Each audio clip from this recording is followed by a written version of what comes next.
자, 예수님께서는 30세쯤이 되었을 때에 드디어 공생애를 시작하셨습니다. 이 공생애를 시작하시면서 제일 먼저 찾으신 것은 침례자 요한이었어요. 자, 그때 당시 침례자 요한은 어떤 사역을 하고 있었습니까? 죄를 회개하도록 결단케 하는 회개의 물침례를 사람들에게 주고 있었어요. 예수님께서는 죄가 없으셨지만 요한에게 나아오셔서 회개의 침례를 받으셨습니다. 자, 예수님께서는 회개의 의미로 침례를 받은 것이 아니었어요. 예수님이 회개할 게 뭐가 있겠습니까? 자, 그러면 예수님께서 침례를 받으신 이유는 무엇이었을까요? 왜 예수님은 침례를 받으셨을까요? 자, 그 이유는 바로 침례자 요한의 권위를 세워줄 뿐만 아니라 회개가 필요한 사람들에게 회개를 촉구하시기 위해서 예수님 자신이 몸소 실천해 보이신 겁니다. 또한 예수님의 구속사역의 핵심, 바로 죽음과 부활의 과정을 미리 침례를 통해서 보여주고 계신 것이죠.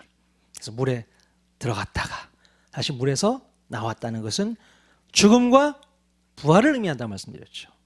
그래서 우리도 그 침례에 동참해야 되는 것입니다. 예수 믿고 구원받은 사람들은 모두가 다 이 침례를 순종해야 되는 겁니다. 그래서 올해도 6월 달에 침례식을 진행하려고 합니다.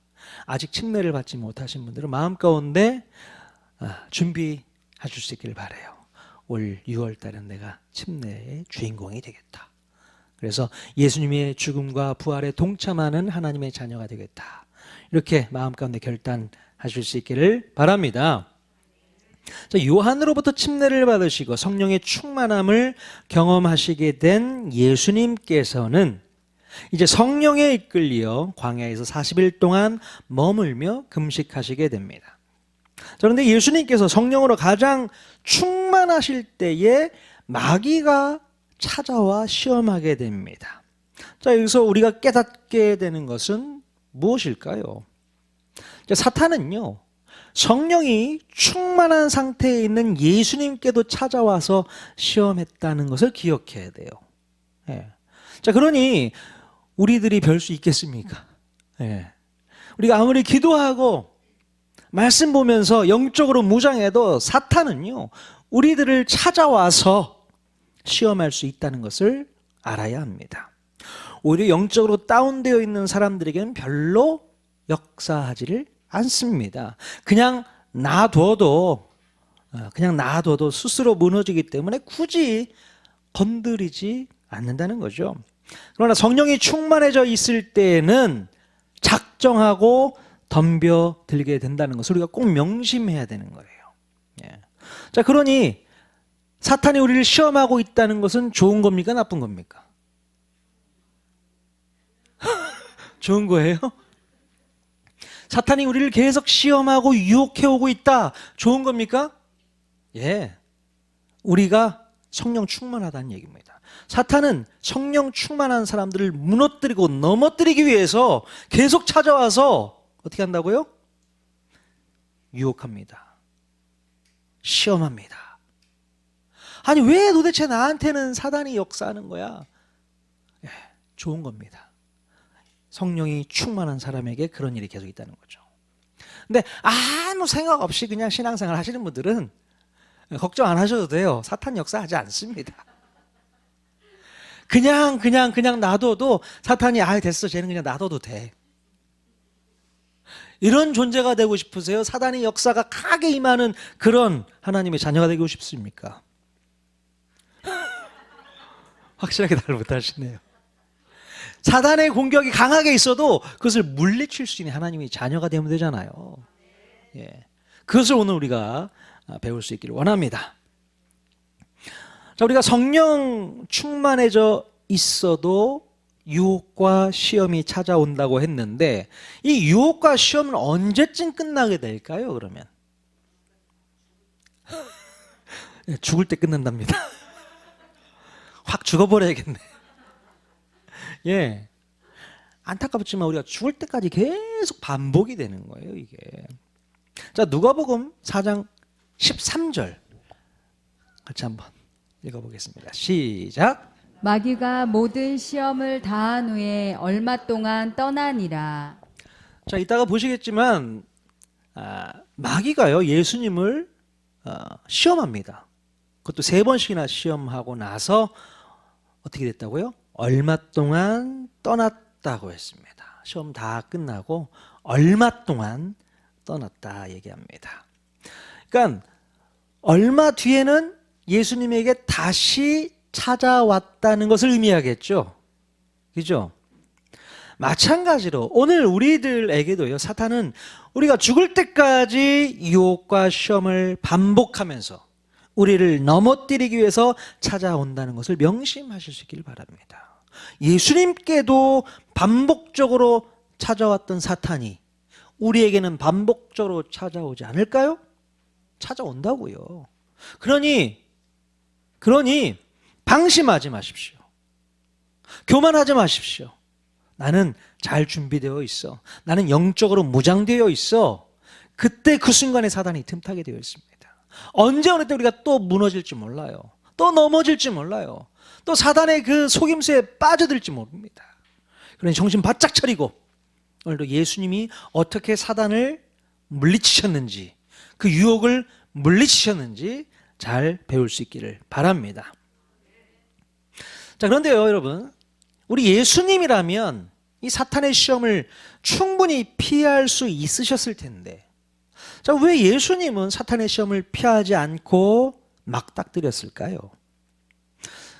여러분, 아침부터 조사하지만 똥이 무서워서 피합니까? 들어서 피하죠. 자, 그런데 예수님은요, 사탄의 시험을 굳이 피하지도 않으시고 당당히 맞서셨습니다. 도대체 뭐 때문에 예수님은 사탄의 시험을 다 받아내셨을까요? 왜 그랬을까요? 그냥 덜어서 피하면 되는 거지 않습니까? 왜 그랬을까? 자, 그것은 바로 태초에 아담과 하와 때에 사탄의 시험을 이기지 못한 것에 대해서 사탄에 대한 통쾌한 복수이자 또 어떻게 하면 사탄을 이길 수 있을지에 대한 본보기로 보여주신 예수님의 첫 번째 사역이라고 생각되어집니다.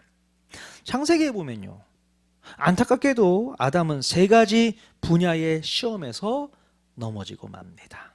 아담이 선악을 알게 하는 나무를 쳐다보았을 때에 어떤 유혹에 빠지게 됩니까? 먹은직도 하고 보암직도 하고 지혜롭게 할 만큼 탐스럽기도 했다라고 기록하고 있잖아요. 아담이 경험하게 된 이 유혹과 시험에 대해서 사도 요한이 이렇게 3가지로 정의를 합니다.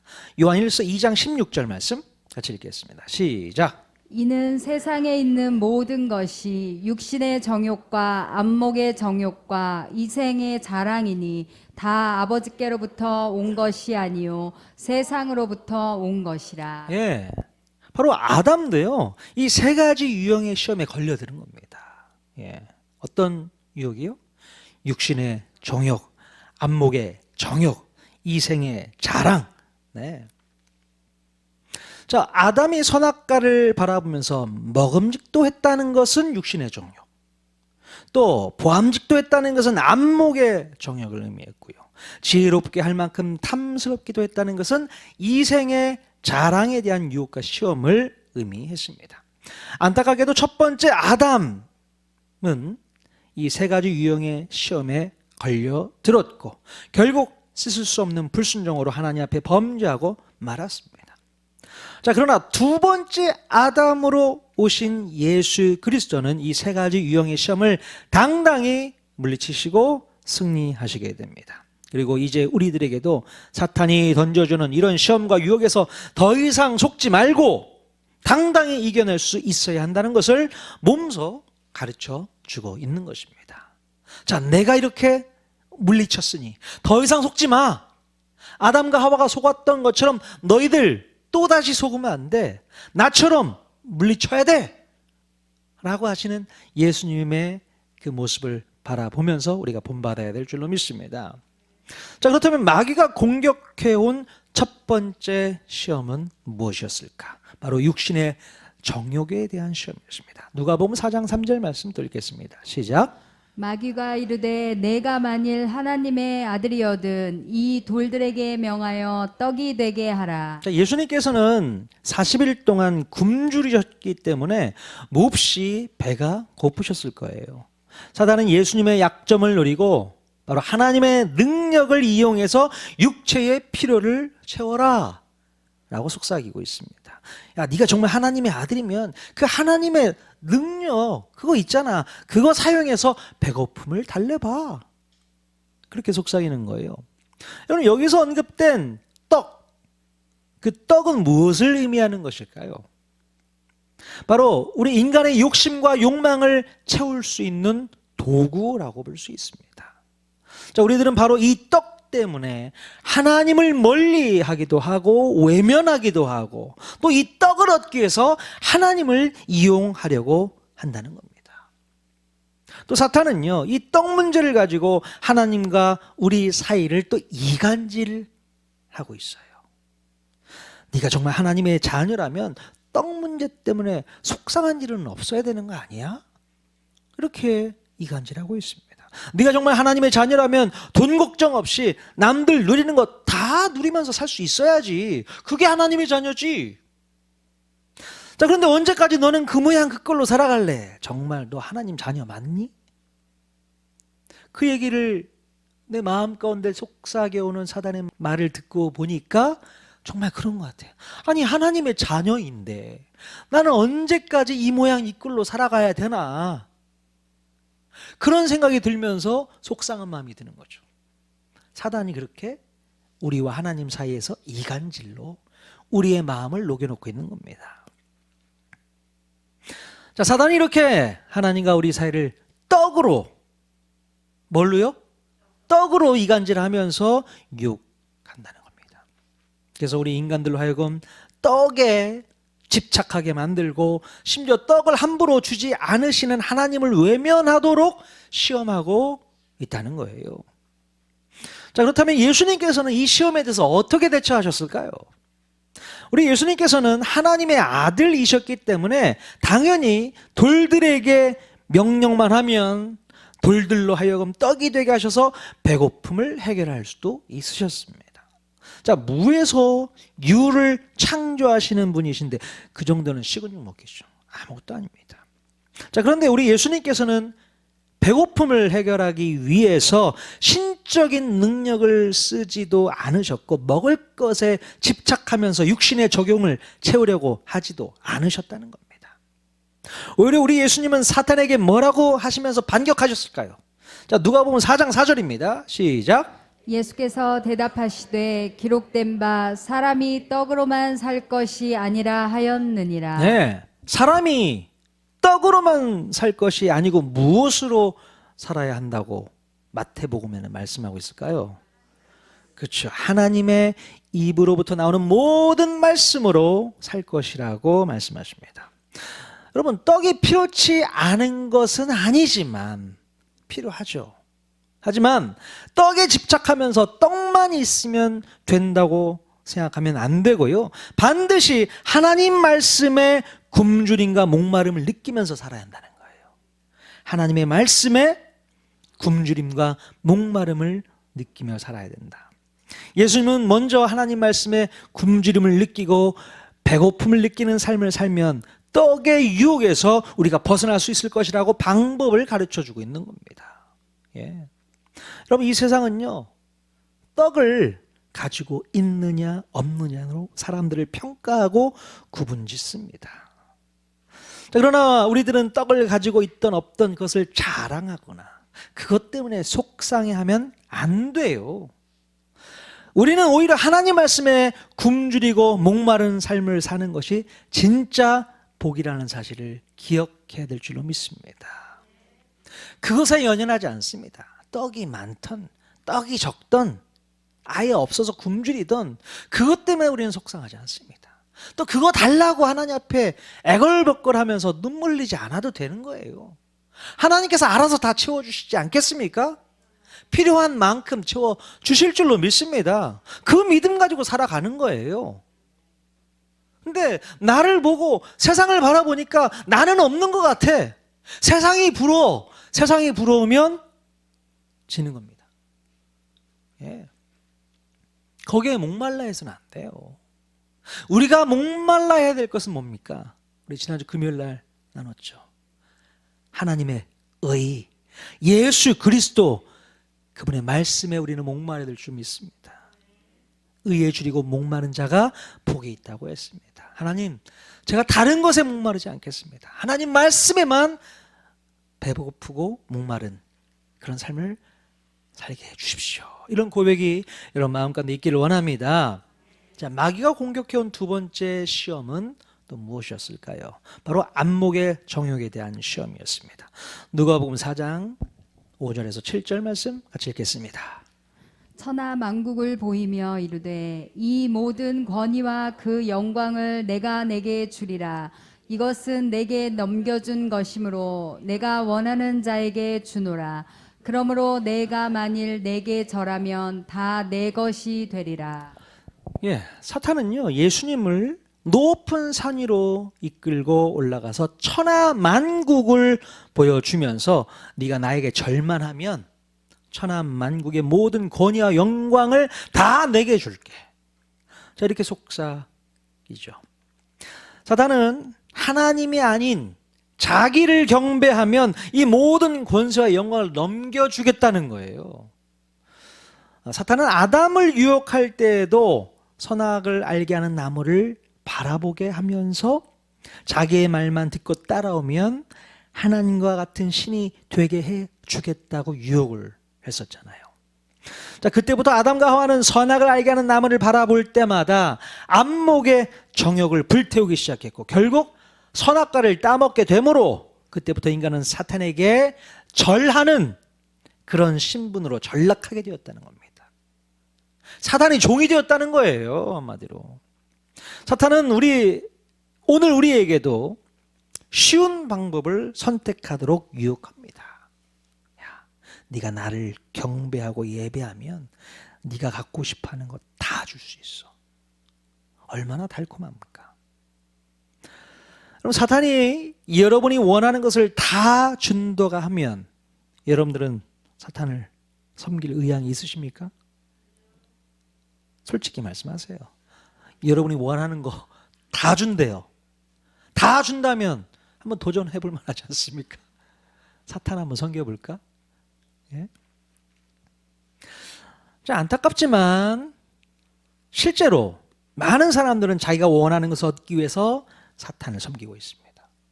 그런 일이 비일비재해요. 많은 사람이 그래요.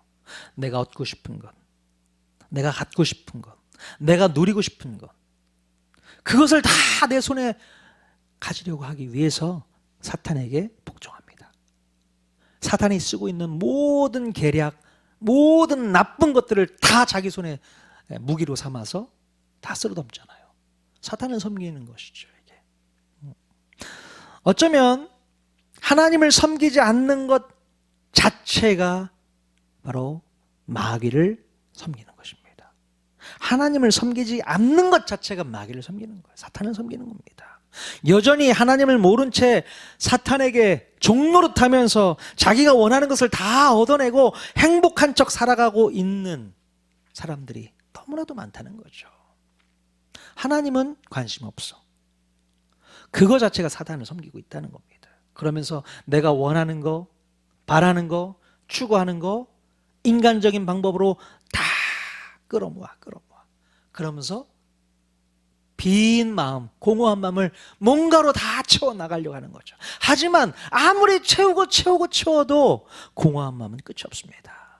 사탄은 그걸 노리고 있습니다. 공허한 마음을 계속 쓰레기들로 채워나갈 수 있도록 유혹합니다. 야, 이거 한번 넣어봐. 이거 한번 누려봐. 야, 이거 한번 가져봐. 정말 그거 가지면 모든 게 다 해결될 것 같아요. 정말 누구보다도 행복할 것 같아요. 그거 한번 가져보면, 그거 한번 누려보면 너무 좋을 것 같아. 근데 결국 그것을 가져봤더니 후회만 남는 거죠. 예. 여러분 그거 속지 마십시오. 속지 마세요.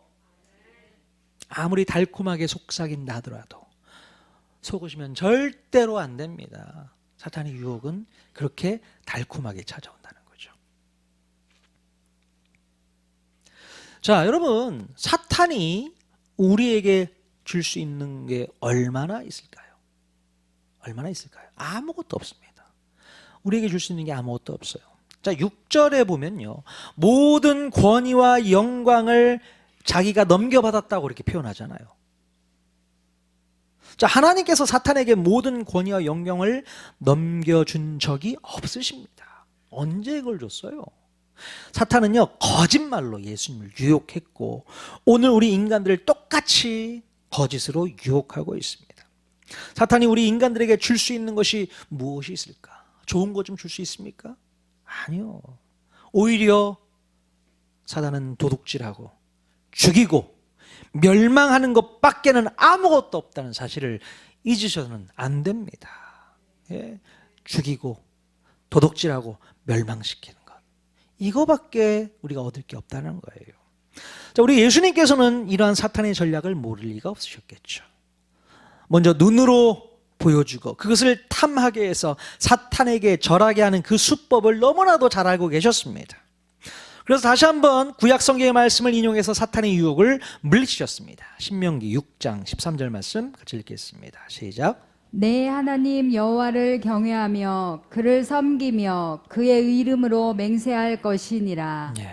우리 예수님께서는요, 오직 여호와만을 섬기는 예배를 통해서 사탄의 유혹을 이길 수 있다고 말씀하고 계십니다. 여러분, 영적 전쟁에서 승리할 수 있는 비결은 바로 하나님만을 예배하는 거예요. 네. 우리가 예배를 회복하면 진짜 잘 할 수 있어요. 복 받을 수 있습니다. 반면에 예배가 죽어버리면 영적인 저항력을 상실하게 되어서 늘 사탄의 유혹에 넘어갈 수밖에 없는 겁니다. 예. 자, 시험에 드는 사람들을 가만히 보면 항상 예배를 게을리하는 사람들이에요. 예. 예배에 보호막이 없는 사람들은 마귀의 시험에 다 넘어질 수밖에 없습니다. 그래서 우리가 예배의 자리를 지키지 않으면 백전백패. 명심하십시오. 그래서 주일 예배가 그렇게도 소중하고 중요한 겁니다. 하나님 앞에 예배를 드리지 않으면 이 한 시간이 여러분에게 보호막을 쳐주는 거예요. 쉴드를 쳐주는 거란 말이죠. 일주일을 살 수 있도록 그렇게 도와주시는 거거든요. 근데 예배가 없으면, 예배에 게을리하면 쉴드가 다 망가져요. 언제든지 화살이 날라오고 총칼이 날라옵니다. 그러면 우리는 백전백패할 수밖에 없어요. 아시겠습니까? 예배가 중요하다. 오직 주님만을 섬기는 예배가 꼭 필요한 줄로 믿습니다. 자, 마귀가 공격해온 세 번째 시험은 무엇이었을까요? 바로 이생의 자랑에 대한 시험이었겠죠. 누가복음 4장 9절 말씀 또 읽겠습니다. 시작. 또 이끌고 예루살렘으로 가서 성전 꼭대기에 세우고 이르되 내가 만일 하나님의 아들이여든 여기서 뛰어내리라. 자, 그러면 성경의 기록대로 하나님의 천사들이 너를 지켜주어서 절대로 바닥으로 추락하는 일은 없을 것이라고 속삭이고 있습니다. 자, 만약 그렇게 되면 사람들에게 추앙받는 놀라운 존재가 될 수 있을 것이라고 부추기는 겁니다. 자, 사단의 세 번째 시험은 바로 인기몰이, 포퓰리즘이라고 하죠. 인기몰이를 통해서 수많은 사람들로부터 경배의 대상이 되도록 하는 유혹이었습니다. 높은 곳에서 뛰어내렸는데 죽지도 않고 멀쩡히 살아있다면 그것을 본 사람들이 인정해주고 추앙해 줄 테니 그렇게 한번 시도해 보라는 겁니다. 자, 이렇게 해서 사람들로부터 추앙을 받고 존경받고 경배의 대상이 되면 이제는 자기가 신이 된 듯 교만해지게 되는 것이죠. 그리고 결국에는 멸망의 길로 떨어지게 하는 것이 사탄의 전략입니다. 사탄은 예수님을 이렇게 유혹했고 오늘 우리들에게도 이렇게 유혹하고 있다는 거예요. 여러분, 사람들은 조금만 높은 자리로 올라가게 되면 변질되는 것 같아요. 바뀝니다. 원래 그 자리가 내 자리였던 것처럼 권위의식을 가지고 사람들을 대하게 됩니다.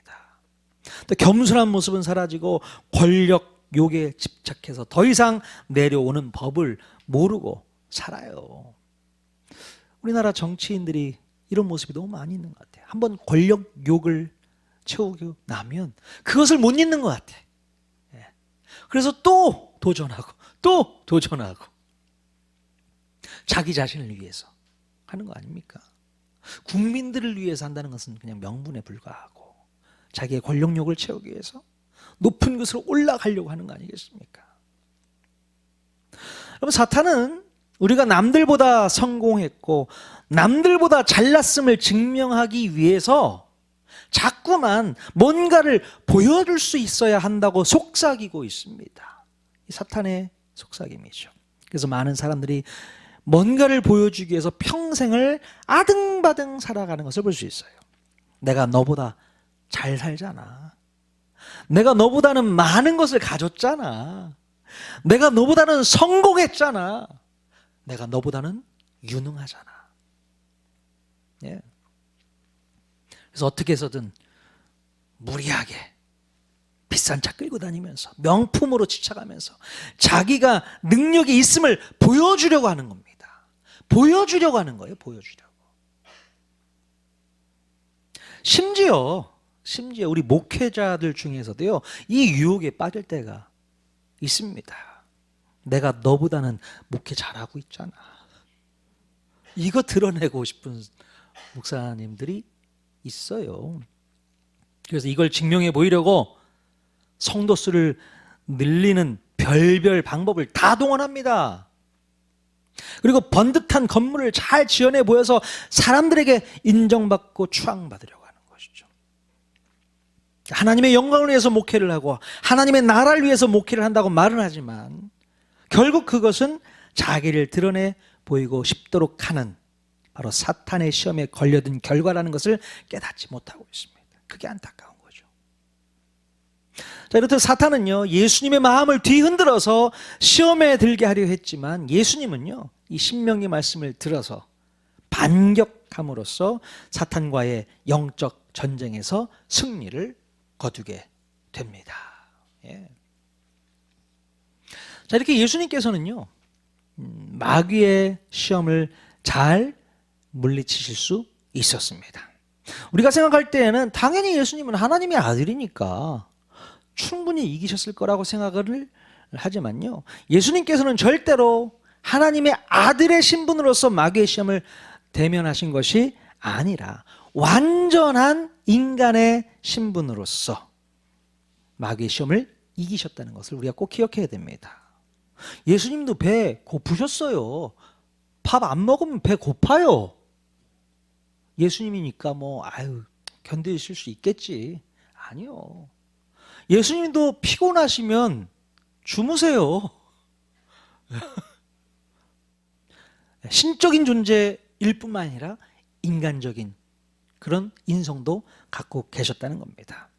자, 만약에 예수님께서 신적인 능력을 가지고 마귀의 시험을 물리치셨다면 오늘 우리에게도 마귀의 시험을 능히 물리칠 수 있어야 한다고 쉽게 말씀하지 못하셨을 겁니다.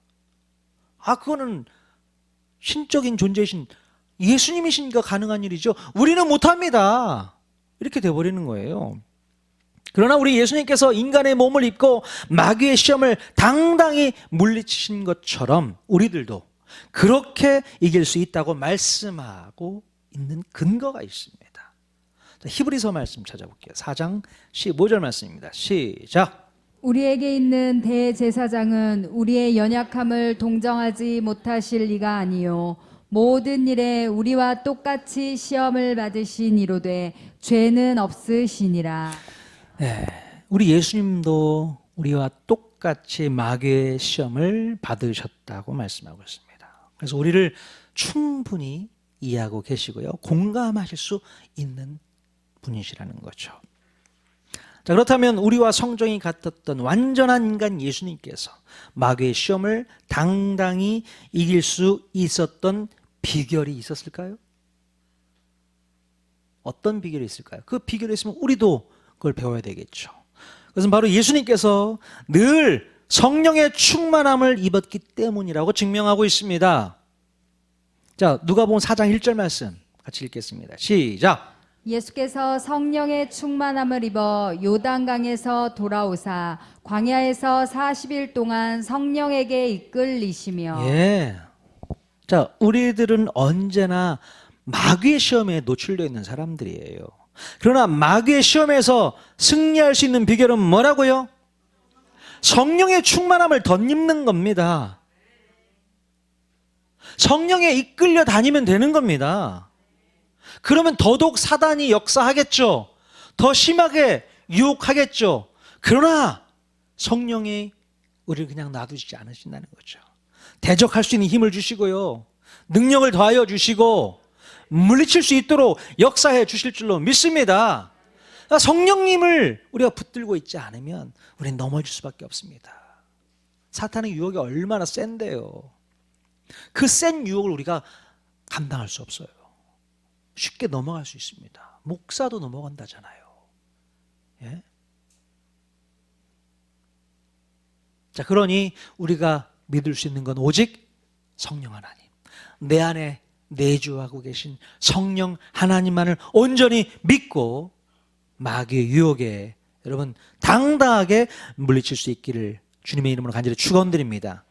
이번 한 주간 한번 시험해 보십시오. 스스로를 시험해 보십시오. 성령의 충만함. 성령의 충만함이 뭔지는 모르겠는데 그러시는 분들이 있을 수 있어요. 일단 목장 모임을 통해서 함께 나누실 수 있기를 바랍니다. 제가 3가지 질문 드렸거든요. 고민해 보시면서 그 3가지 질문들에 서로 답을 나누시면 좋을 것 같습니다. 성령 충만함으로 사탄의 유혹을 당당하게 물리치는 저와 여러분 모두가 다 될 수 있기를 주님의 이름으로 간절히 축원드립니다. 아멘.